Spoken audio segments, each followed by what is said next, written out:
En el nombre del Padre, del Hijo y del Espíritu Santo. Amén. Inmaculada siempre y siempre pura, diste ser de tus carnes al bien mío.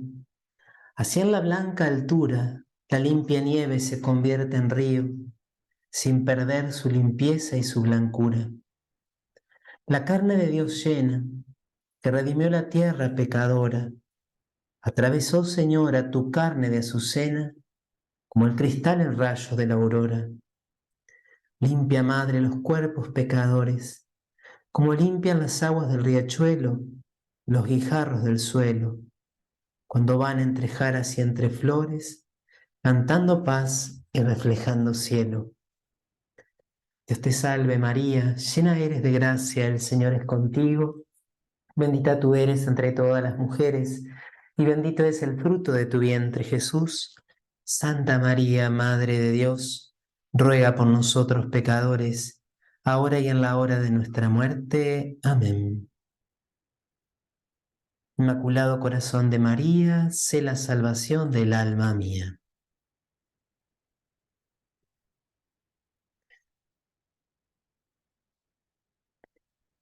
Bueno, pero muy buenas tardes a todos. Bienvenidos a este encuentro, a esta quinta clase de nuestro curso de Mariología. Espero que estén todos muy bien. Y hoy tenemos por delante un tema muy, pero muy lindo, que también tiene como su cierta complejidad en cuanto a lo argumental, pero como les decía al final de la clase pasada, lo más importante no es sobre todo acumular conocimientos, argumentos, textos bíblicos, citas patrísticas. Eso está bueno, pero mucho más importante es que nuestro corazón pueda acercarse más al corazón de María, que la podamos querer más y que la imitemos mejor y que tratemos de vivir en un vínculo cada vez más profundo con ella. Voy a hablar de ese vínculo con María en la última clase que será Dios mediante el próximo miércoles, la última clase del curso. Hoy estamos en la quinta y vamos a hablar sobre el dogma de la virginidad de María. Les compartí al inicio una poesía de José María Pemán, un autor español, escritor que ha compuesto muchas obras vinculadas a la fe católica y que tenía un gran cariño por la Santísima Virgen María. Tiene un libro especialmente dedicado a ella que se llama Lo que María guardaba en el corazón. Los dogmas marianos, decíamos, no agotan la enseñanza de la Iglesia sobre María. Son declarados solemnemente cuando la autoridad suprema de la Iglesia lo ve conveniente. Y es, por ejemplo, en este dogma donde se ve más claro que cuando fue atacada la virginidad de María, la Iglesia vio la necesidad de definirlo dogmáticamente, de incluirlo en una declaración dogmática. Algo que ya había sido aceptado tranquilamente desde el origen, fue necesario que fuera declarado con toda la autoridad del magisterio que ejerce el Papa y los obispos en comunión con él, especialmente a través de un concilio.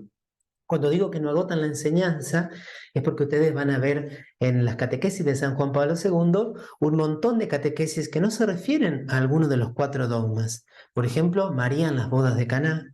Por ejemplo, María en la vida oculta de Jesús. María en la vida pública de Jesús.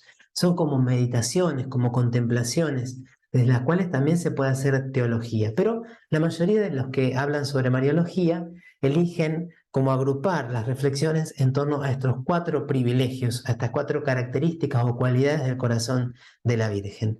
Y hoy nos vamos a detener a contemplarla, a ella, a quien la podemos llamar la siempre Virgen María. Hay una palabra en griego que se pronuncia eipartenos, se escribe eipartenos o partenos, con el acento en la primera A, que significa la siempre virgen. Así fue llamada en algunos textos magisteriales, en algunos textos de los concilios que justamente están a la base de este privilegio. La cita que nos puede acompañar a lo largo de todo el encuentro de hoy es esta de San Agustín. María fue virgen al concebir a su hijo, virgen durante el embarazo, virgen en el parto, virgen después del parto, virgen siempre. Eso es lo que confesamos. Por supuesto que en la definición dogmática o en los textos magisteriales no está asumida totalmente esta frase de San Agustín, pero sí está recogida en el catecismo de la Iglesia Católica. De ahí extraje la cita, aunque no forme parte del núcleo de la definición dogmática.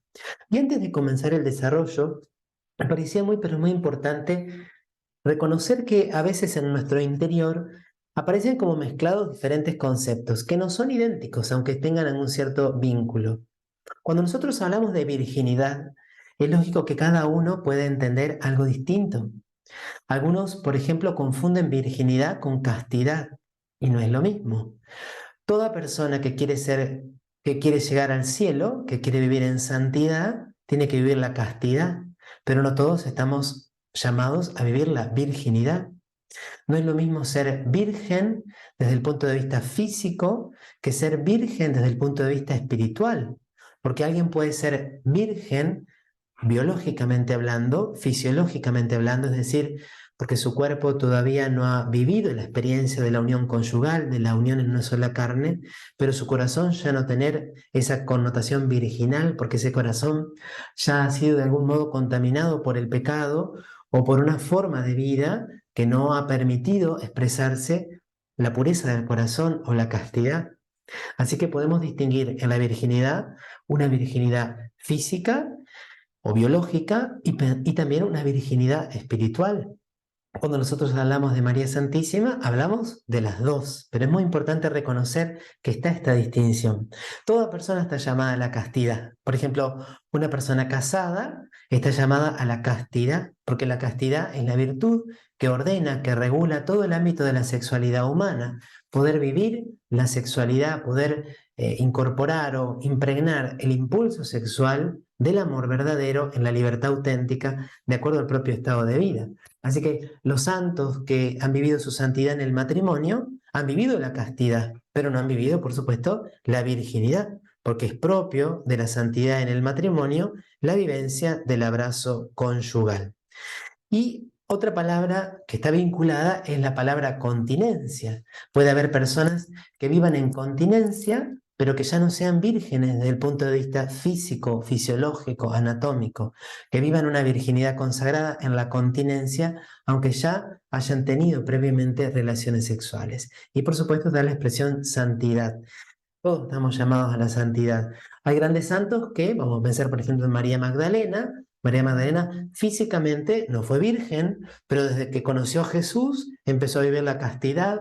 Es muy probable que haya vivido en continencia, en una consagración total a Dios a partir de ese momento y que por supuesto ha vivido en santidad y hoy está en el cielo intercediendo por nosotros y vive en una santidad plena ahora en la contemplación cara a cara de Dios. Esto quizá puede suscitar alguna pregunta, alguna reflexión para el final de la clase, pero me parecía muy, pero muy importante. Entonces, cuando nosotros hablamos de María Virgen o de la Virgen María, fíjese que nosotros la palabra la utilizamos con tanta naturalidad. Incluso me contaba alguna mamá que cuando tenía sus hijos chiquititos, a veces le preguntaban, ¿por qué a María le decimos virgen? Y le daba un poco de vergüenza, no sabía cómo explicar, porque nosotros vinculamos virginidad con la primera experiencia de unión en una sola carne, y a veces los niños son muy pequeñitos y hablan de la Virgen, la Virgen, la Virgen, pero no sabemos qué contenido darle a esta bellísima expresión. Bueno, cuando nosotros hablamos de la virginidad de María y de la Virgen María, de hecho, nos encanta, por ejemplo, el 8 de diciembre, que es el Día de la Inmaculada. En Argentina, por lo menos, le llamamos el Día de la Virgen, sencillamente. Hablamos de una virginidad antes del parto, una virginidad en el parto y una virginidad después del parto. Esto es muy, pero muy importante. Si de esta clase les quedara claridad, al menos en esto, para mí ya sería un verdadero logro y quizás un crecimiento importante en la comprensión de este misterio. ¿Qué queremos decir que María fue, cuando decimos que María fue virgen antes del parto? Nos estamos refiriendo, en primer lugar, a un misterio cristológico. Jesucristo fue concebido por obra y gracia del Espíritu Santo. Cuando aparece Jesús, cuando comienza su existencia humana, cuando asume la naturaleza humana, no participa ningún varón, no participa San José, no interviene con su potencia generativa masculina. Es el Espíritu Santo el que regala a María la gracia de la maternidad. Jesús fue concebido sin semilla de varón, como dice sí, un texto magisterial muy importante citado en el Catecismo. Entonces, María virgen antes del parto significa que ella era virgen, que no había mantenido relaciones con nadie, y queda embarazada por obra y por el poder del Espíritu Santo. Y nos dice Juan Pablo II, este es el aspecto más importante del misterio de la virginidad de María, porque es el aspecto sobre todo cristológico. Ilumina el misterio de Jesucristo, la identidad de Jesucristo, la misión salvífica de Jesucristo. Pero la Iglesia no solamente ha confesado que María es virgen antes del parto, que concibió virginalmente. Esto está clarísimo en la Sagrada Escritura, como vamos a ver. La Iglesia siempre creyó desde el principio y lo defendió con mucha fuerza, que María también fue virgen en el parto y virgen después del parto. ¿Qué significa virgen en el parto? El parto de María, el nacimiento de Jesús, fue milagroso. No fue un parto como todos los demás, no fue un parto habitual, no fue un parto como, por ejemplo, el de San Juan Bautista o incluso como el nacimiento de María Santísima. No fue un parto natural, fue un parto milagroso. El magisterio dice poquito sobre el cómo del parto milagroso, pero ha defendido que María no perdió su virginidad biológica, su virginidad física, su virginidad anatómica, corporal, en el momento del parto. Y finalmente, que María es virgen después del parto. ¿Qué significa?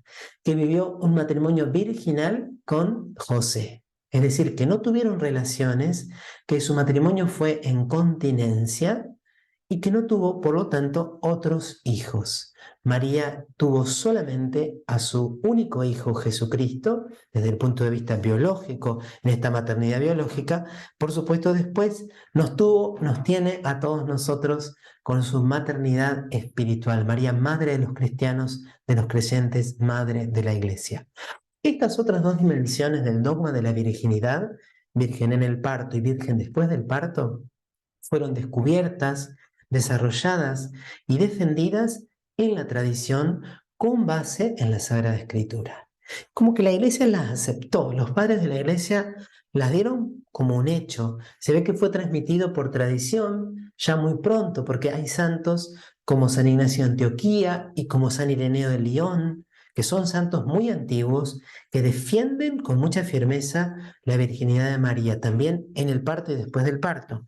Y esos están muy cerquita de los apóstoles, por lo tanto es probable que la seguridad con la que defienden esta doctrina indique que viene de los mismos apóstoles, aunque no haya quedado consignada de manera explícita en las Sagradas Escrituras. Sin embargo, sí vamos a encontrar algunos textos del Nuevo Testamento que nos permiten fundamentar el por qué nosotros consideramos que esto también es parte de la fe de la Iglesia. Es la siempre virgen, virginidad perpetua.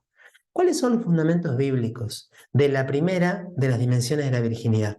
Que María fue virgen antes del parto, la concepción virginal de Jesús. En Mateo 1 narra el anuncio a San José y el ángel le dice, no temas tomar a María como esposa, porque lo que ha sido engendrado en ella procede del Espíritu Santo. El ángel le dice con claridad a José que el niño que espera María es obra del poder divino, de la acción del Espíritu. Y también dice Mateo explícitamente, sin que hubieran hecho vida en común, sin que hubieran convivido, María dio a luz un hijo. Por lo tanto, está afirmado de manera explícita. Coincide totalmente con el texto de Lucas 1. Recordemos que cuando se describe, el anuncio del ángel, no lo vamos a leer completo de nuevo, pero todos lo tenemos en mente, dice que el ángel Gabriel fue enviado por Dios a una virgen que estaba comprometida con un hombre perteneciente a la familia de David. Recordemos que también Mateo 1 citaba Isaías 7. Recordemos la traducción en el griego de aquella palabra que en hebreo podía ser traducido simplemente como doncella o como joven, pero que al traducirlo al griego se elige la palabra pártenos, que significa virgen. Y cuando el ángel le dice que va a ser madre, aquí viene una palabra muy, pero muy reflexionada por los padres de la iglesia y por el magisterio, María le dice, ¿Cómo sucederá esto, puesto que no tengo relación con ningún hombre? Juan Pablo II nos va a ayudar a ver que en el modo en que María pregunta, da a entender no solo que no tenía relación con ningún hombre, sino que de alguna forma María no tenía pensado tener relaciones, no tenía pensado vivir la conyugalidad en el abrazo, en una sola carne.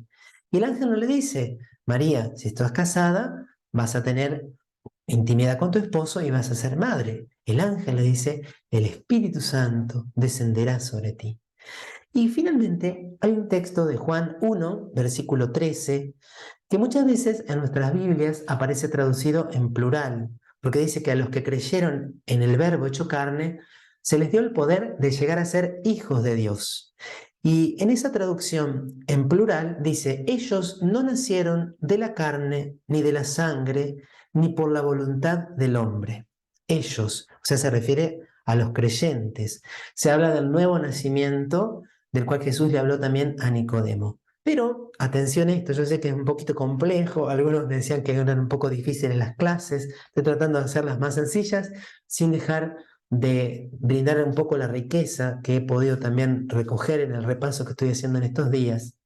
Hay manuscritos muy antiguos del Nuevo Testamento, del Evangelio de Juan, y sobre todo en el modo en que lo recibieron San Ireneo, por ejemplo, y San Justino. Ese versículo 13 no está en plural, sino en singular. Entonces no se refiere a los creyentes, a los que han creído en Jesús, sino a Jesús.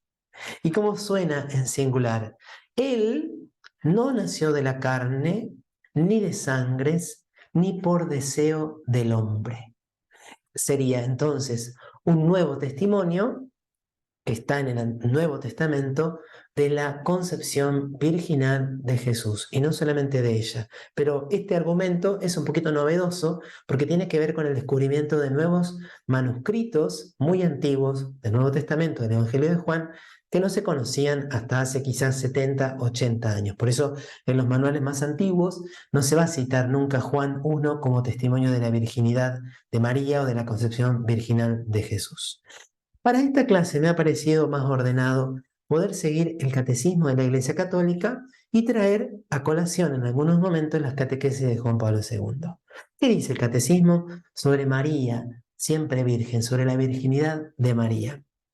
Desde las primeras formulaciones de fe, allí se cita el Denzinger, que es una recopilación de las declaraciones magisteriales desde los inicios de la historia de la Iglesia ha confesado que Jesús fue concebido en el seno de la Virgen únicamente por el poder del Espíritu Santo, afirmando también el aspecto corporal de este suceso.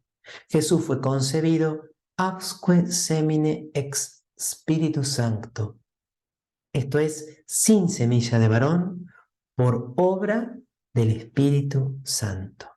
Está clarito en la escritura, vimos dos textos muy evidentes y un tercer texto posible que hablaría de la concepción virginal, y la Iglesia lo recibió siempre, desde el origen. En ese concilio, que ya es del año 649, lo expresó con una fórmula muy pero muy precisa. Acá entonces no estamos hablando de una concepción milagrosa simplemente. Por ejemplo, la concepción de Juan Bautista fue milagrosa, porque tanto Zacarías como Isabel eran ancianos y parecía que Isabel era estéril. Es un nacimiento y una concepción milagrosa, pero solamente en el caso de nuestro Señor Jesucristo se habla de una concepción virginal, sin intervención del Padre, solamente con la presencia de la Madre y por la acción del poder de Dios. Y el catecismo enuncia ya desde el primer puntito, que es el punto 496, cuál es la razón y cuál es el aspecto más importante sobre nuestro Señor Jesucristo que revela la concepción virginal. Los padres de la Iglesia ven en la concepción virginal el signo de que es verdaderamente el Hijo de Dios, el que ha venido en una humanidad como la nuestra. Si Jesús hubiera tenido también intervención del Padre humano, de la semilla de varón, podrían quedar dudas. ¿Será verdaderamente el Hijo de Dios, la segunda persona de la Trinidad? ¿No será un hombre sobre el cual después, en algún momento de su vida, Dios pone su predilección. Esto lo pensaban muchos en la antigüedad. Por ejemplo, Arrio decía que Jesucristo era un hombre en el cual en un momento el verbo empezó a actuar de una manera más perfecta. Pero no decía, es Dios hecho hombre. Por eso, defender la concepción virginal es defender la identidad divina de Jesús. ¿Quién es Jesús? Es la segunda persona de la Santísima Trinidad que ha asumido en María y de María una naturaleza humana. Fíjense qué maravilla. San Ignacio de Antioquía es un santo, un genio, un grande de la historia de la Iglesia, los primeros decenios prácticamente de la vida de la Iglesia, que a principios del siglo segundo, él es mártir en el año 125, escribe: ¿estáis firmemente convencidos acerca de nuestro Señor Jesucristo es verdaderamente de la raza de David según la carne, Hijo de Dios según la voluntad y el poder de Dios, nacido verdaderamente de una virgen, fue verdaderamente clavado por nosotros en su carne, bajo Poncio Pilato, padeció verdaderamente, como también resucitó verdaderamente? ¿Por qué insiste Ignacio con el verdaderamente, verdaderamente, verdaderamente? Porque en esa época había una herejía cristológica que se llamaba el docetismo. La palabra docetismo viene de dokein, que en griego significa apariencia. ¿Y qué decían los docetas? Que en realidad el Hijo de Dios no se había encarnado verdaderamente, sino que tenía una apariencia humana, un cuerpo que no era un cuerpo real, una humanidad que no era una humanidad real. Por eso es tan impresionante que al mismo tiempo los padres de la Iglesia defendían la verdad de la encarnación y afirmaban la virginidad de María. Si ustedes se ponen a pensar, parecían contradictorias las afirmaciones. ¿Por qué? Porque si María permaneció virgen al quedar embarazada y permaneció virgen cuando el hijo sale de sus entrañas, ¿será verdadera la humanidad? ¿Será verdadero su cuerpo? ¿No será un cuerpo aparente? Y para los padres de la Iglesia, las dos cosas eran simultáneas. Afirmaban ambas sin vacilar porque tenían su fe muy puesta en el poder infinito de Dios, en la verdad que era Dios mismo, en la omnipotencia divina. Los relatos evangélicos, y aquí están las dos citas que mencioné anteriormente, Mateo 1, Lucas 1, presentan la concepción virginal como una obra divina que sobrepasa toda comprensión y toda posibilidad humanas. Por eso le dice el ángel a María, porque nada es imposible para Dios. María le pregunta, ¿cómo puede ser esto? ¿Cómo puede ser esto? Y el ángel, después de darle el argumento con lenguaje bíblico, lenguaje del Antiguo Testamento, el poder del Altísimo te cubrirá con su sombra. Recuerden que hacíamos referencia allí al Espíritu Santo, simbolizado por la nube en el Antiguo y también en el Nuevo Testamento, pero sobre todo es la omnipotencia divina. Nada es imposible para Dios. Lo concebido en ella viene del Espíritu, le dice el ángel a José, a propósito de María, su desposada. La Iglesia ve en la virginidad de María el cumplimiento de la promesa divina hecha por el profeta Isaías. He aquí que la Virgen concebirá y dará a luz un hijo, y esto según la versión griega. Esto ya lo vimos en una de las primeras clases, creo que en la segunda. Recuerden, el texto hebreo decía joven, cuando traducen del hebreo al griego, 2 siglos antes de Cristo, lo que llamamos la versión de los 70, eligen la palabra pártenos. Y el Nuevo Testamento, Mateo, cuando cita el Antiguo, lo hace a través de la versión griega, entonces por eso toma la palabra pártenos, la palabra virgen. Claro, esto ha sido cuestionado, negado. Algunos dicen, si Jesús fue concebido virginalmente, ¿por qué no dice nada San Marcos? ¿Por qué tampoco en las cartas de Pablo, de Pedro, de Santiago, de Judas, de Juan, no se hace referencia a esto? Otros dicen, no, esto de la virginidad de María y de la concepción virginal sería una leyenda o una construcción teológica sin pretensión histórica. Incluso hay quienes dicen, bueno, en la mitología griega, en la mitología de Babilonia, en la mitología sumeria, en los escritos de la época, se habla de que a veces los dioses fecundan a mujeres y nacen semidioses. Esto que estoy diciendo, perdonen, lo tengo que contar porque forma parte de todo lo que sucedió en la historia de la Iglesia. Incluso, lamentablemente, Ha habido teólogos en el siglo XX que han dicho, no tenemos que tomar esto al pie de la letra. Lo que quiere plantear Lucas es que este niño que van a nacer es muy especial, por lo tanto recurre a esquemas que estaban presentes en la cultura de su tiempo, ¿sí? Que estaban allí como esto de que los dioses podían intervenir en la historia y podían entrar como una especie de matrimonio con mujeres humanas y allí concebir criaturas muy pero muy especiales. Y también dicen otros, no hay una contaminación con el mundo antiguo, es una construcción teológica, sin pretensión histórica. Nos quiere decir algo sobre Jesús, pero no pensemos que eso ocurrió tal cual. Frente a estas posturas antiguas y lamentablemente también nuevas, es como que en el siglo XX reaparecieron todas las herejías del siglo I, II y III.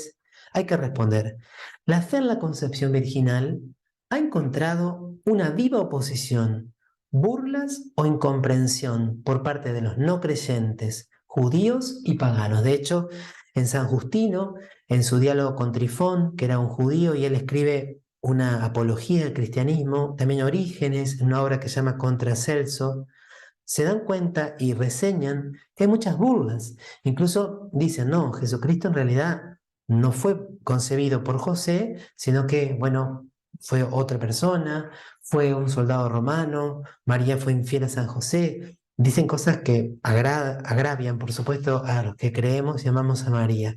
Y los padres de la iglesia defendieron con toda la fuerza de sus argumentos y toda la belleza de su pluma este privilegio de la virginidad de María y sobre todo el gran misterio de la concepción virginal de Jesús. Porque estos relatos y esta verdad no tuvo su origen en la mitología pagana, que les mencionaba recién, ni fue una adaptación de las ideas del tiempo. El sentido de este misterio, el sentido profundo, no es accesible más que a la fe, que lo ve en ese nexo que reúne entre sí los misterios. Y en el fondo, debemos reconocer que tratando de preparar la clase, me quedaba como al final, como diciendo, me encantaría decir algo más del por qué María Virgen. Y bueno, y es como que creo que es un caminito que lo tenemos que hacer personalmente, contemplar y acercarnos y venerar este misterio con mucha reverencia y mucha delicadeza, porque forma parte de este nexo, de esta unidad que hay entre los misterios de Cristo y entre las verdades de fe.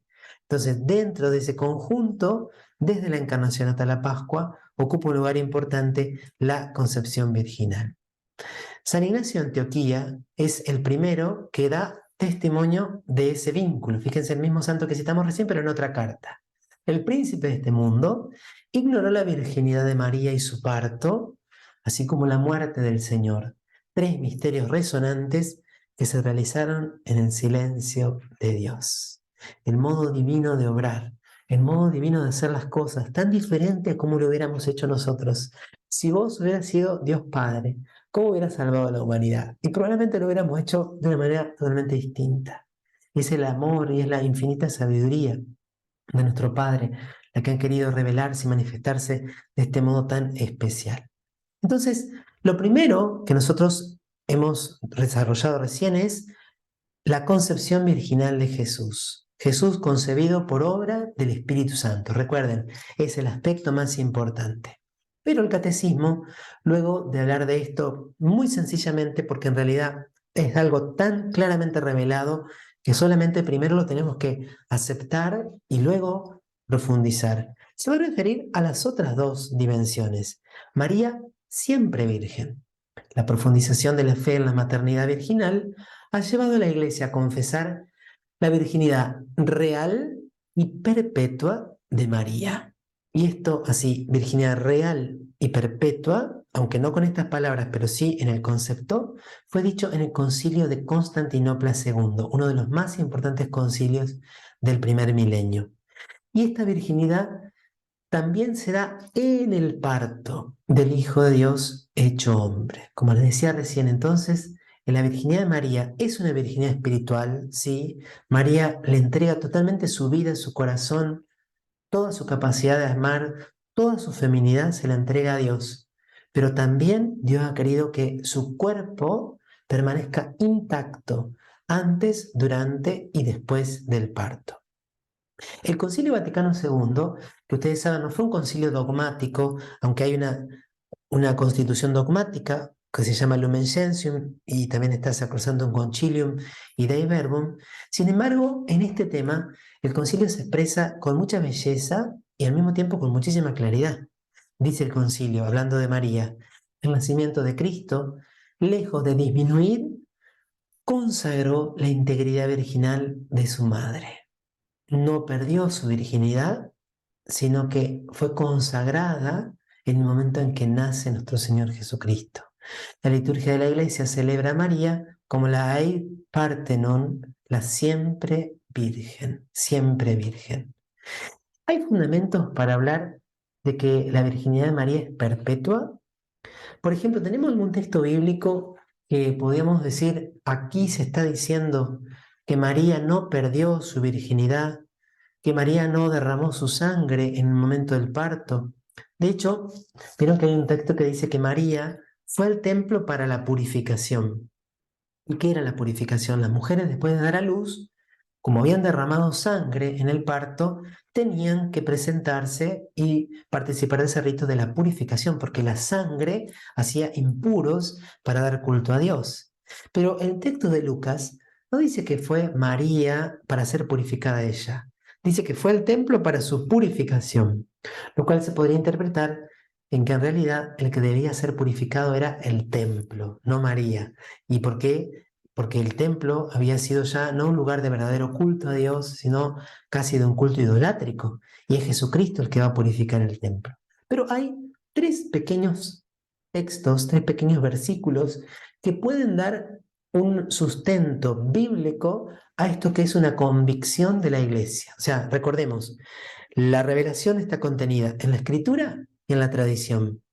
La verdad de la perpetua virginidad de María, María Virgen en el parto, está desde el inicio en la tradición y puede encontrar un fundamento en la escritura, por ejemplo, en estos tres pasajes. Cuando el ángel le dice a María que el niño será santo y será llamado Hijo de Dios. Nos dicen también algunos biblistas muy de renombre, como Laurentén, como Iñás de la Poterie, que también ese texto se podría traducir: lo que santo nacerá de ti, o lo que santamente nacerá de ti.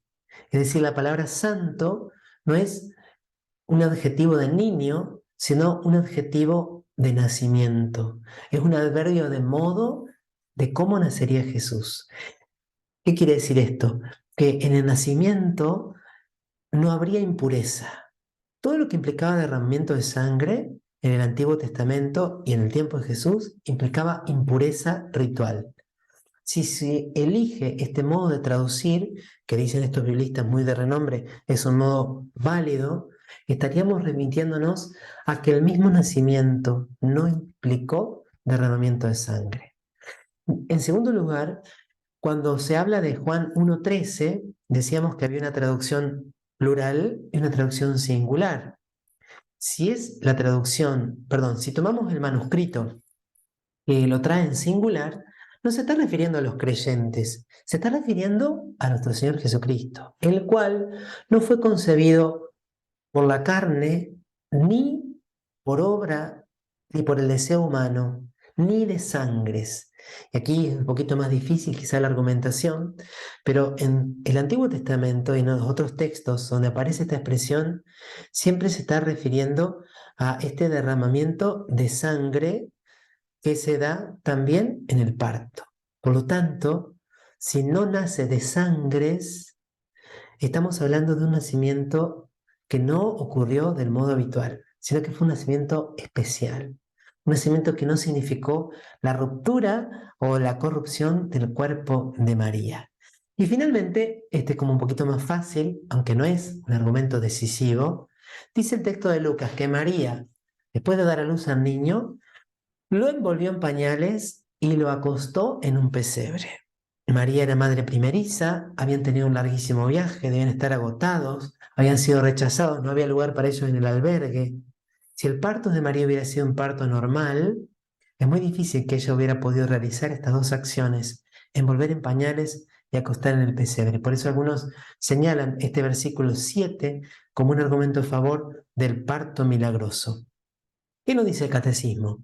Que a veces se objeta que la Escritura menciona unos hermanos y hermanas de Jesús. Y es verdad, en Marcos 3, en Marcos 6 y los textos paralelos. También en 1 Corintios habla de los hermanos de Jesús, en Gálatas 1:19 habla de Santiago, el hermano del Señor. Pero atención, esto es un argumento muy, pero muy utilizado a veces por los hermanos de algunas sectas cuando van casa por casa y nos quieren atacar a María Santísima. Dice, ¿ustedes por qué la llaman la Virgen? Si la Escritura dice clarito que Jesús tuvo hermanos.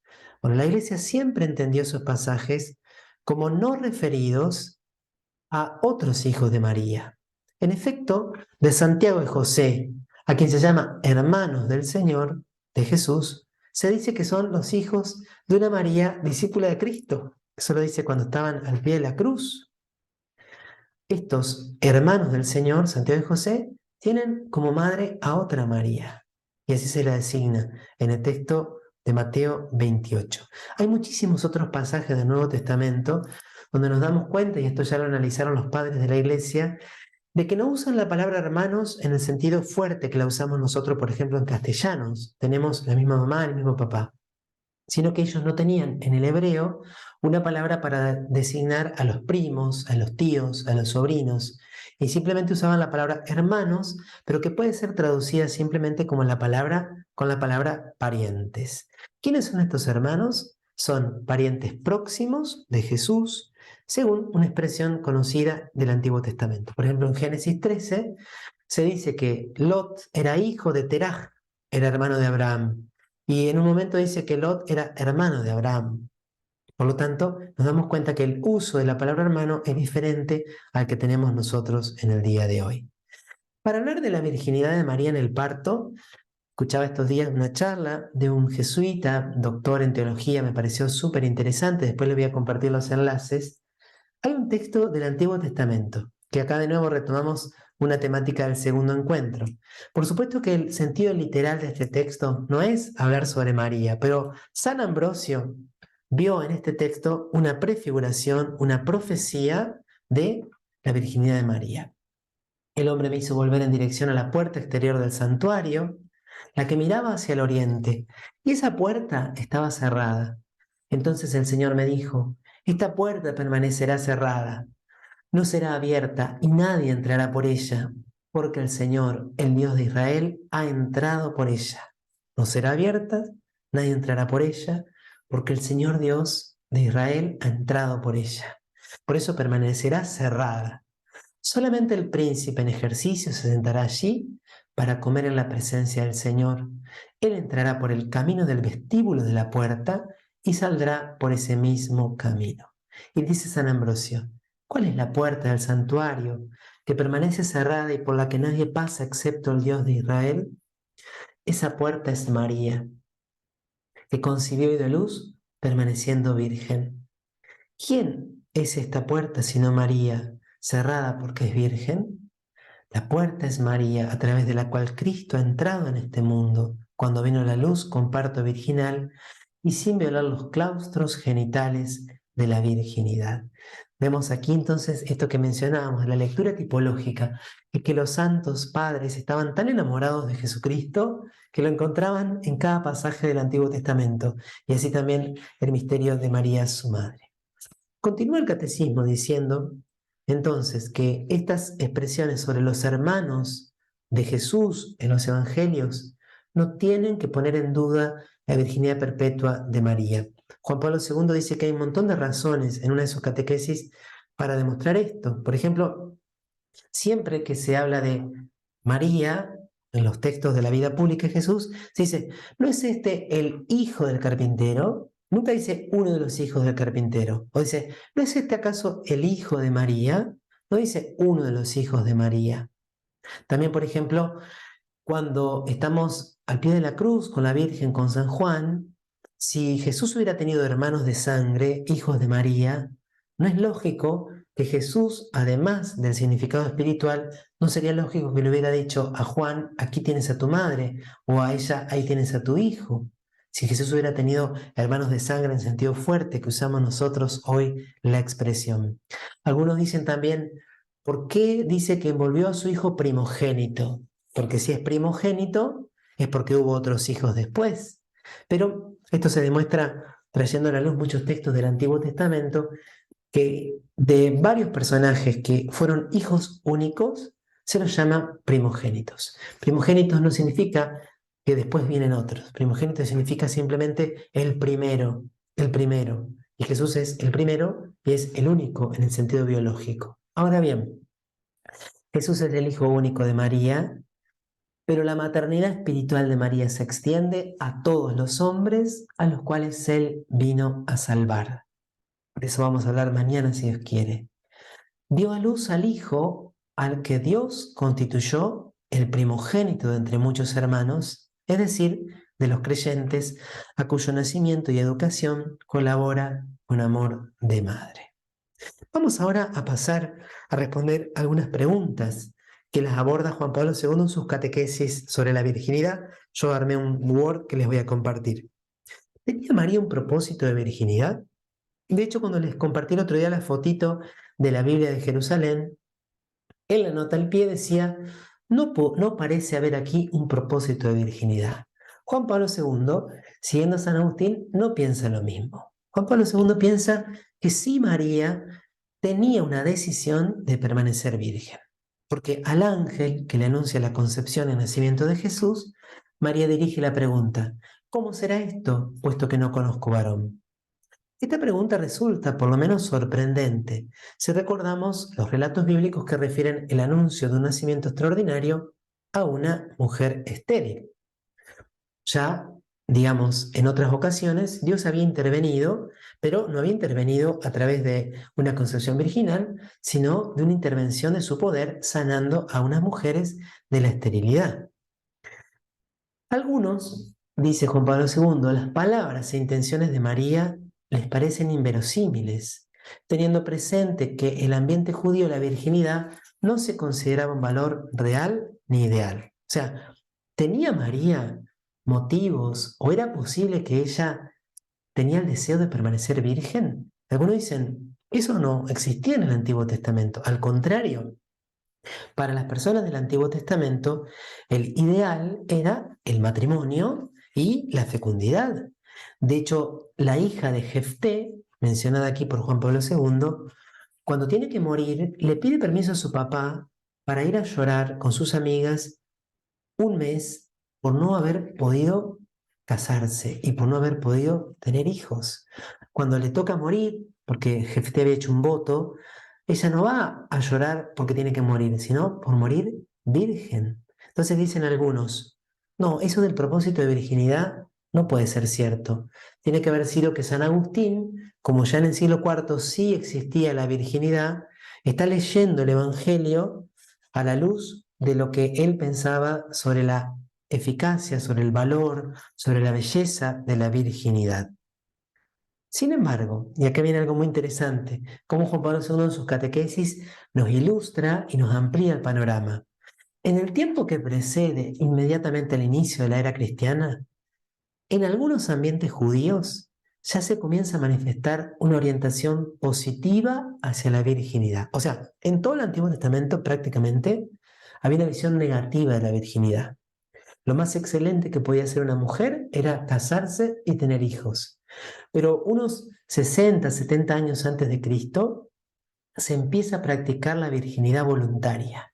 Por ejemplo, los esenios, de los que se han encontrado numerosos e importantes testimonios históricos en Qumran, algunos de ustedes quizás escuchó hablar de los rollos del Mar Muerto, entre los esenios algunos vivían en el celibato o limitaban el uso del matrimonio a causa de una vida en común y para buscar una mayor intimidad con Dios. Esto era algo nuevo en la historia del pueblo de Israel y podríamos decir casi en la historia de la humanidad. Además, en Egipto se ha estudiado y se ha comprobado que ya existía para esa época una comunidad de mujeres llamadas las terapeutas que siguiendo la espiritualidad esenia vivían en continencia. Nosotros no sabemos si María conoció a los esenios, conoció a estas mujeres que en Egipto practicaban la continencia o si tuvo noticia de ellas. Lo que quiere decir Juan Pablo II es que existía en el ambiente en aquella época ya un cambio en cuanto a la percepción de la virginidad, no solo como algo totalmente negativo, sino que era algo que podía llegar a ser elegido y que tal vez eso favoreció que María tomara el propósito de la virginidad. Pero el argumento decisivo, Juan Pablo II no lo trae de la cultura del tiempo, sino que lo trae de la acción del Espíritu Santo en el corazón de María. Tal vez ella no conoció esos grupos religiosos judíos que seguían el ideal del celibato, de la virginidad, pero el hecho de que Juan Bautista viviera probablemente una vida de celibato y que la comunidad de sus discípulos lo tuviera en gran estima, podía dar a entender que también el propósito de virginidad de María entraba en ese nuevo contexto cultural y religioso. Y ahora sí, es sobre todo la extraordinaria historia de la Virgen de Nazaret no debe, sin embargo, hacernos caer en el error de vincular completamente sus disposiciones íntimas a la mentalidad del ambiente, subestimando la unicidad del misterio acontecido en ella. ¿Qué quiere decir Juan Pablo II? Es el mismo Dios, es el Espíritu Santo que habitaba el corazón de la Virgen desde el primer instante, el que puso en el corazón de María el deseo de pertenecer totalmente a Dios, de pertenecer completamente a Dios. Fue una inspiración excepcional del Espíritu Santo que luego, en el decurso de la historia de la Iglesia, impulsará a tantas mujeres a seguir el camino de la consagración virginal. Pero entonces, si María tenía el propósito de virginidad, y podemos decir, sí, es posible históricamente, es posible pensando que María estaba llena del Espíritu Santo, lo deja entrever con su pregunta al ángel, porque la pregunta al ángel, ¿cómo puede ser esto si yo no conozco ningún varón? No tendría sentido si ella no tenía el deseo y la decisión de permanecer virgen. Entonces, nos puedo preguntar, ¿para qué se casó? ¿Y por qué se casó si ella tenía el deseo de permanecer virgen? Y en el caso de que sí hubiera elegido el matrimonio, ¿sabía San José? ¿No sabía San José? Bueno, nos encantaría conocer cómo fue el noviazgo, cómo se conocieron, cómo llegaron a acordar el matrimonio, que sabemos que en aquella época muchas veces lo acordaban los padres, pero es una historia muy singular. Y yo creo que nos podemos imaginar un vínculo muy profundo de amistad, de respeto, de veneración recíproca entre María y San José. ¿Qué dice Juan Pablo II? ¿Por qué habría aceptado el noviazgo María si tenía el propósito de permanecer virgen para siempre? Se puede suponer que entre San José y María, en el momento de comprometerse, existiese un entendimiento sobre el propósito, sobre el proyecto de vida virginal. Que María le hubiera dicho a José, José, tengo que contarte algo. Siento en mi corazón un profundo deseo de pertenecer por completo a Dios, de vivir castamente en virginidad. Y que el Espíritu Santo, dice Juan Pablo II, podemos intuir, podemos suponer, también puede haber inspirado en San José un propósito ideal. El Espíritu que suscitó en María la opción de la virginidad pudo también suscitar en José el ideal de la virginidad. ¿Tenemos pruebas en el Nuevo Testamento de esto? No. ¿Lo podemos suponer, lo podemos imaginar? Sí, porque realmente la historia de María y la historia de José son extraordinarias. Ahora bien, si fueron vírgenes, ¿fue un verdadero matrimonio? Y aquí, bueno, me faltó una cita que me parecía importante, que no sé por qué me faltó la placa. Dice Juan Pablo II que sí, que el matrimonio de María y de José fue un verdadero matrimonio. Dios les concedió a ellos dos tanto el carisma del amor conyugal como el carisma de la virginidad. Dios quería que Jesús tuviera también junto a sí para la formación de su personalidad humana un padre humano, tuviera junto a ella, a María, tuviera también un varón, para que se generara en torno al niño Jesús, que era el Hijo de Dios, pero verdadero hombre, ese ambiente más idóneo para el crecimiento, para la formación, para el desarrollo de su personalidad. Otra pregunta, esta no la afronta directamente Juan Pablo II. ¿Tuvo María dolores de parto? Porque nosotros lo que estamos afirmando es que María permaneció virgen, que María permaneció intacta, que en ella no fue rota, por decir así, su integridad corporal. Pero entonces tuvo dolores de parto y aquí no tenemos una definición dogmática, tampoco el catecismo lo aborda. Sí, hay algunos argumentos a favor muy fuertes. Por ejemplo, que muchos padres de la iglesia dicen que María no tuvo dolores de parto. San Agustín, San Jerónimo, San Ambrosio, que es el gran doctor de la virginidad de María, otros un poco menos conocidos. Santo Tomás de Aquino tiene una cuestión en la Suma Teológica donde defiende esta tesis. Yo les voy a pasar un artículo que resume un poquito estas razones a favor. E incluso hay textos litúrgicos que lo indican. No son muchos, pero hay uno que dice, aquella que al dar a luz a su hijo no sufrió dolores, sí sufrió dolores en su alma cuando nos dio a luz a nosotros, sufriendo crudelísimamente al pie de la cruz. Y hay algunos argumentos que favorecen esta posición. Pero a mí me parece importante, como lo que estamos tratando de hacer es teología y de aprender a pensar teológicamente, ver que estos argumentos son argumentos de conveniencia, pero no son argumentos definitivos. Por ejemplo, dicen algunos, y esto que incluso lo dice Santo Tomás, el dolor de parto es consecuencia del pecado original. Recuerden que cuando Adán y Eva cometen el pecado original, Dios le dice a la mujer, darás a luz a tus hijos con dolor. Pero como María no tuvo pecado original, como consecuencia tendríamos que afirmar que tampoco tuvo dolores de parto. Es cierto, María no tuvo pecado original, pero también podemos pensar que la muerte es una consecuencia del pecado original.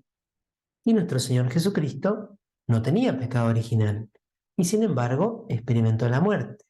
Por lo tanto, no puede ser un argumento totalmente decisivo, aunque sí es un argumento de conveniencia, porque era como el signo.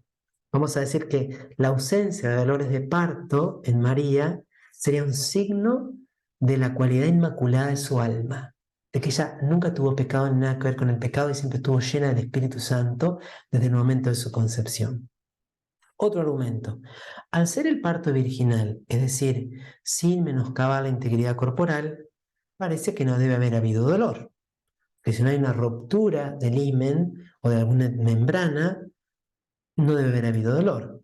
Sin embargo, si bien es cierto que no hubo derramamiento de sangre, eso sí, como que lo podemos basar en la escritura, no implica necesariamente la ausencia de dolor. O sea, no es algo que se sigue necesariamente. ¿Por qué? Porque tampoco la iglesia se ha definido en cuanto al modo del nacimiento. Y sí, sabemos que este argumento quizás es el más convincente o el que más nos trae a la luz el misterio de María integral. Ella sí experimenta el dolor. Ella sí experimenta dolores de parto, pero cuando es madre espiritual de todos los creyentes al pie de la cruz. Aquí nos podríamos preguntar también cómo fue el parto de María. El magisterio de la iglesia no lo dice. Algunos místicos que han tenido revelaciones privadas nos transmiten imágenes, metáforas. La poesía que les leí al principio recoge algunas de esas metáforas, sobre todo la más conocida es, así como el sol atraviesa el cristal sin romperlo, así el Hijo de Dios atravesó el seno, el útero de María, sin menoscabar su integridad corporal. Pero por supuesto que es simplemente una metáfora y que las revelaciones privadas son revelaciones privadas. Algunas son muy hermosas, pero no forman parte de la enseñanza oficial de la Iglesia. Entonces, tenemos como tres hechos. María concibe a su hijo de manera virginal, María lo da a luz sin perder su virginidad, es virgen en el parto. María permanece siempre virgen. María vive un matrimonio muy especial con San José, no teniendo intimidad conyugal y tampoco por ende teniendo nuevos hijos. Ahora vamos a pasar como a la segunda parte del encuentro, que va a ser un poquito más breve, y nos vamos a preguntar, bueno, sí, María es virgen, pero ¿qué significa esto? ¿Qué significa para el misterio de Cristo?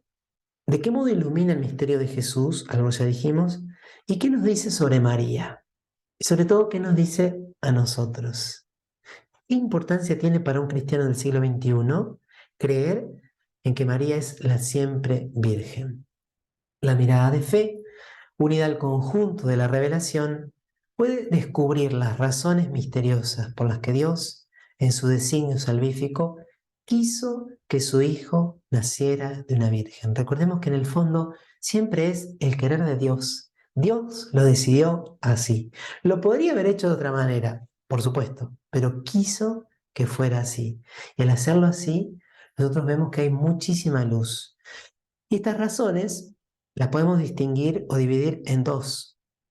Algunas se refieren a la persona y la misión de Cristo y a otras a la aceptación por María de esta misión para con los hombres. Bueno, en primer lugar, la virginidad de María manifiesta la iniciativa absoluta de Dios en la encarnación. Al igual que la Inmaculada, Dios ama primero, Dios da el primer paso, Dios es el Salvador del hombre. No hay nada que nosotros podamos hacer para merecer la salvación previamente. Una vez que somos salvados y redimidos, sí, Dios nos permite merecer con nuestras buenas obras, merecer el cielo, merecer la vida eterna, merecer recibir más gracia. Pero la iniciativa siempre es de Dios. ¿Qué significa esto en concreto? Jesús no tiene como Padre más que a Dios. Y así, fíjense que está citada las palabras de Cristo en el templo. ¿No sabían que debo ocuparme de los asuntos de mi Padre? Por lo tanto, la defensa acérrima que hicieron los padres de la virginidad de María, de la concepción virginal, es para defender que Jesucristo es verdadero Dios. Recordemos, una persona en dos naturalezas. La naturaleza humana que asumió no le ha alejado jamás de su Padre. Uno y el mismo es el Hijo de Dios y del hombre, por naturaleza Hijo del Padre según su divinidad, por naturaleza Hijo de la Madre según la humanidad, pero propiamente Hijo del Padre en sus dos naturalezas. Hijo del Padre en sus dos naturalezas. ¿Quién es? Es la segunda persona de la Trinidad. Y allí está como un niño pequeño, pero es Dios mismo. Dios tiene la iniciativa absoluta en este plan de su encarnación. En segundo lugar, punto 504 del Catecismo, Jesús fue concebido por obra del Espíritu Santo en el seno de María porque Él es el nuevo Adán que inaugura la nueva creación. El primer hombre salido de la tierra es terreno. El segundo viene del cielo. Recordemos que también cuando hablamos de la Inmaculada Concepción, hablamos como de esta nueva creación. María es como un nuevo comienzo en la historia de la humanidad. Bueno, pero el nuevo comienzo en el alma de María se va a prolongar o se va a hacer aún más fuerte en el cuerpo de su Hijo, de aquel que es gestado en su vientre virginal. Jesucristo es como esa nueva criatura que inicia una nueva etapa en la historia de la humanidad.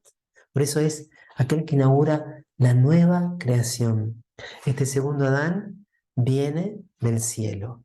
Ahora bien, para que nos pudiera salvar, sí tenía que tener naturaleza humana, que se la da María. Pero recordemos que para los judíos, como en esta línea así sucesoria, la parte más importante la tenía el papá, el padre varón. Entonces, al subrayar el origen divino y la ausencia de semilla de varón, se subraya este corte, el inicio de algo nuevo. Y además, esto es muy, pero muy precioso. Fíjense que dice que la humanidad de Cristo desde su concepción está llena del Espíritu Santo porque Dios le da el Espíritu sin medida. Esta frase está en Juan 3. El Hijo es aquel a quien el Padre le da el Espíritu sin medida. Jesús, en su alma humana y en su cuerpo humano, estaba lleno del Espíritu Santo desde el seno de su madre. O sea, todo lo que dijimos de la Inmaculada Concepción de María, también lo experimenta Jesús. Jesús nunca tuvo pecado original y nunca cometió ningún pecado, y estaba aún más lleno del Espíritu Santo, si se puede decir así, al igual que su madre. Pues bien, esa plenitud del Espíritu Santo que tiene Jesús desde su concepción es la que recibimos todos nosotros. De esa plenitud de aquel que es cabeza de la humanidad redimida, hemos recibido gracia por gracia. Qué impresionante es detenernos y pensar en este Hijo de Dios gestándose en el seno de María, en el seno purísimo de nuestra Madre, lleno del Espíritu Santo. Ciertamente en el bautismo en el río Jordán, el Espíritu va a descender de forma visible como la figura de una paloma, pero él ya estaba lleno del Espíritu Santo. No es que lo recibió en el bautismo en el Jordán. Y el Espíritu que Él nos da a nosotros es aquel que lo colma desde el primer instante, porque fue concebido por obra y gracia de la tercera persona de la Trinidad. Algo nuevo ha empezado en Jesús y esa novedad es la que se comunica a todos nosotros. Y también entonces dice el catecismo que este nuevo Adán inaugura por su concepción virginal el nuevo nacimiento de los hijos de adopción en el Espíritu Santo por la fe. Fíjense que es muy parecida la pregunta que le hace Nicodemo en Juan 3, ¿cómo puede ser esto? A la pregunta de María. Nicodemo, cuando Jesús le dice, hay que nacer de nuevo, dice, ¿cómo es un hombre siendo viejo va a entrar en el seno de su madre? Entonces, ahí dice, ¿cómo le dice Jesús? Tú que eres un experto, un sabio de Israel, no sabes estas cosas. Hay que nacer del agua y del espíritu. Entonces, la concepción virginal de Jesús, el inicio de esta vida por acción del Espíritu Santo, es inicio de esta vida nueva que Jesús trae hoy y que es obra de Dios y que es participación en la vida misma de Dios. Quizá alguno de los que está ahora participando del curso o va a escuchar este video después ha tenido esta experiencia de conversión. Yo cuando lo descubrí a Jesús, nací de nuevo. Para mí empezó todo de nuevo. Como que lo anterior realmente, no sé, fue como vivir en blanco y negro y ahora vivir en colores. Fue como estar muerto y ahora estar vivo. Es como estar perdido y ahora haber encontrado el rumbo. Pero más aún, es una vida diferente, una vida superior. Bueno, ese nuevo nacimiento que se da en el bautismo, pero que para algunos es una experiencia cuando recibimos la efusión del Espíritu Santo en el momento de la conversión, fue inaugurado en la concepción virginal de Cristo, el poder del Espíritu que hace nuevo todo lo que toca. Por eso la participación en la vida divina, y aquí sí está Juan 1:13 en plural, no nace de la sangre ni de deseo de carne, ni de deseo de hombre, sino de Dios. Entonces la acogida de esta vida es virginal, porque toda ella es dada al hombre por el Espíritu Santo. No hay mérito humano, no hay obra humana, es todo un regalo de Dios, para que se entienda. Así como María queda embarazada sin intervención humana, es decir, sin la intervención de su esposo, ella dando el consentimiento, así también la obra de la purificación del pecado, de la justificación y de la salvación, en ella Dios tiene todo el protagonismo. Y lo que me pide a mí es el consentimiento. Por eso habla el catecismo, esto como muy profundo, y de verdad que hay que seguirlo decantando en el corazón.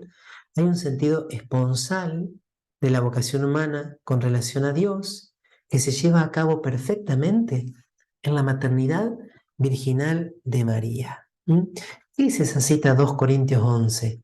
San Pablo le está hablando a los corintios que eran bastante desastrosos. Si vos lees la carta, se mandaban cada una, tenían un montón de fallas, y San Pablo le dice, yo los quiero a ustedes, los quiero embellecer y quiero prepararlos para poder presentarlos como una virgen para unirse a Cristo, su esposo.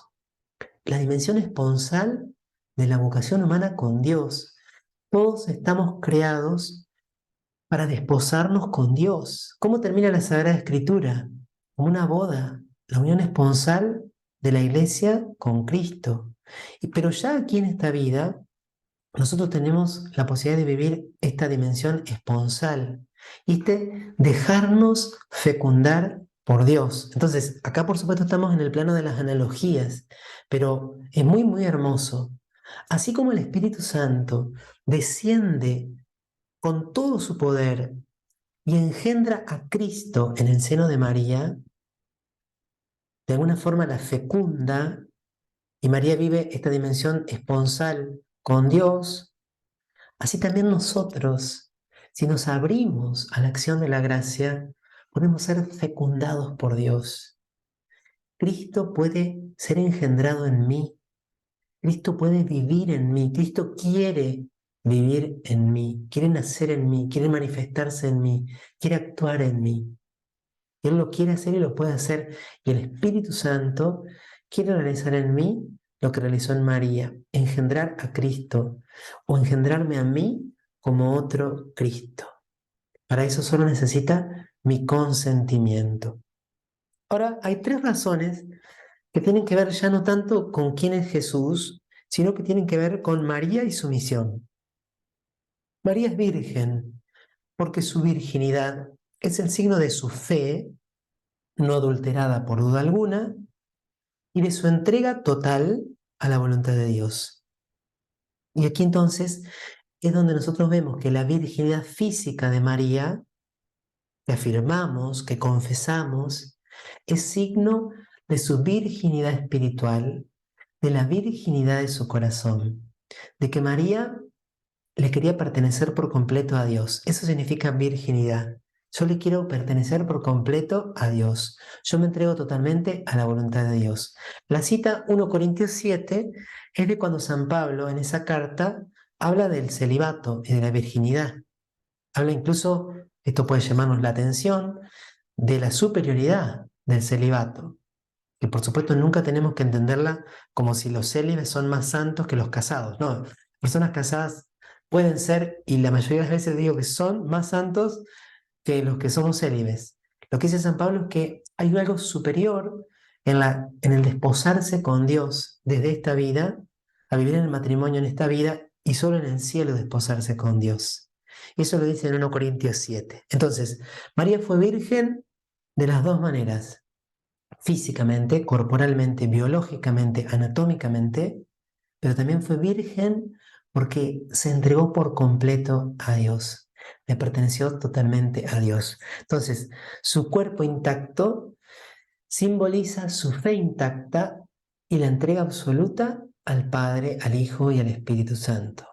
Y es esa fe, dice San Agustín, y el Catecismo lo cita, la que le hace llegar a ser la madre del Salvador.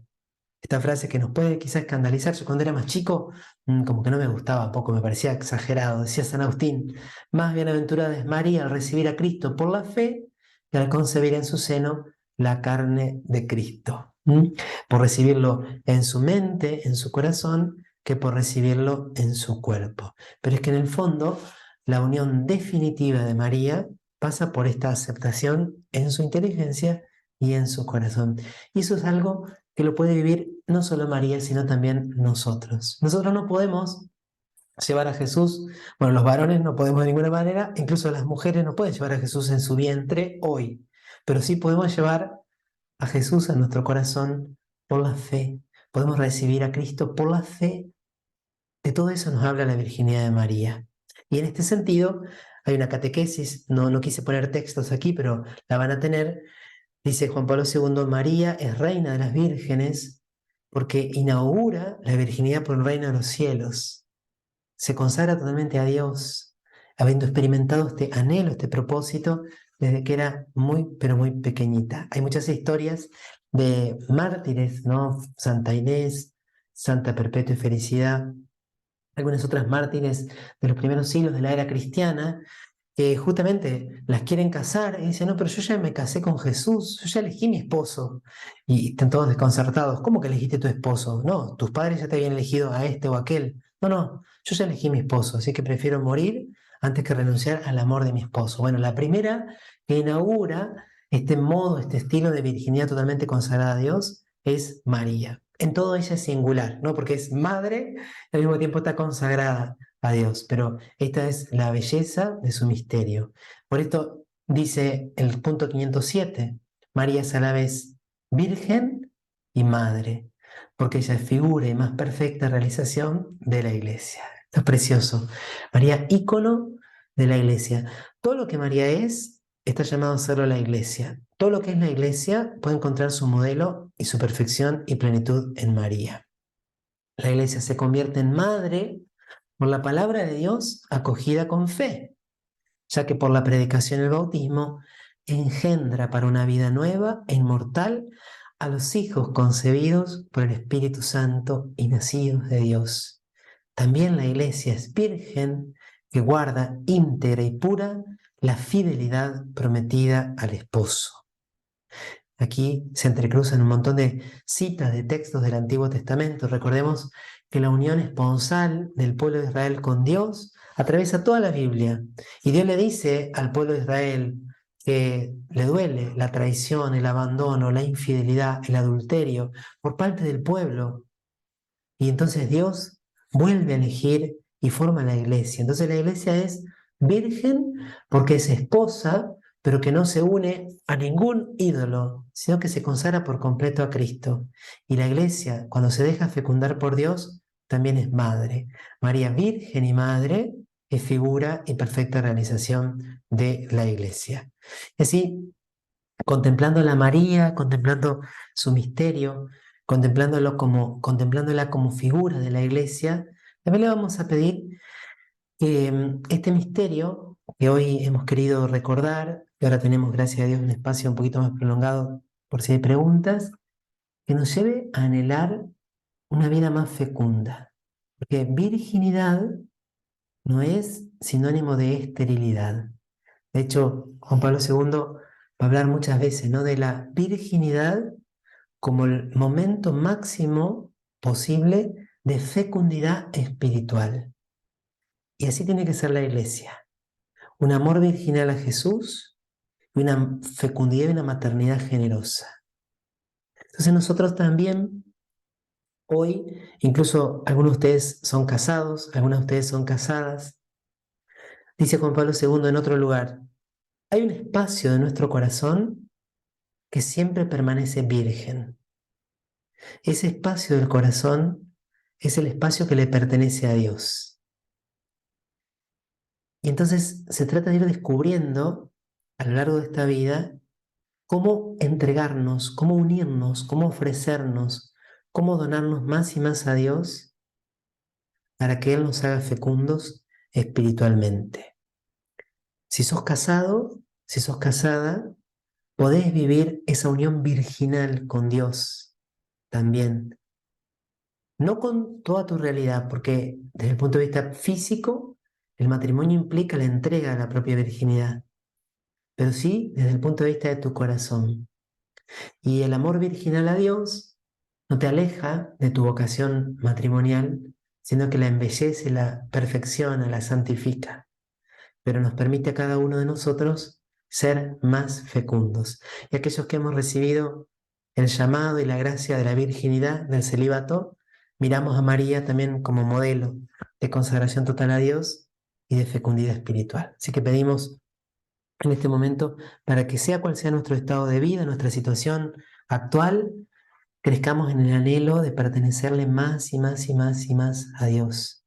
Y de que también el Verbo se haga carne en nosotros, que podamos engendrar a Cristo en nuestra vida y en la vida de nuestros hermanos. Bendita sea tu pureza, y eternamente lo sea, pues todo un Dios se recrea en tan graciosa belleza. A ti, celestial princesa, Virgen Sagrada María, yo te ofrezco en este día alma, vida y corazón. Mírame con compasión, no me dejes, Madre mía. María, Reina de las Vírgenes, ruega por nosotros.